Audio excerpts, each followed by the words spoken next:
I'm Roby Price, and thank you for subscribing. I'll keep this a little short.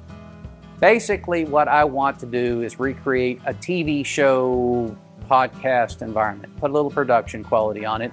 I'm learning these things and they're coming slow. My equipment isn't the best, but I'm improving and I'm getting new equipment as we go.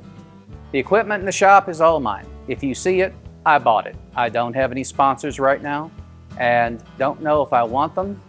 We'll see what entanglements occur when I finally get an offer, if. This is a new venue, brand new building with structural damage and water damage. Why would I choose this place? Well, it's huge.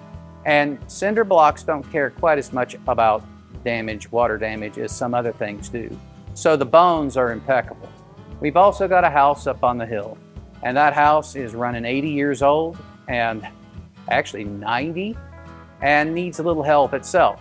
And it's very quaint. My wife loves it, so she makes the calls on that. We've got a number of other projects around here we're going to be doing, and we do want to do some furniture. So stick with us. I look forward to seeing you in the workshop.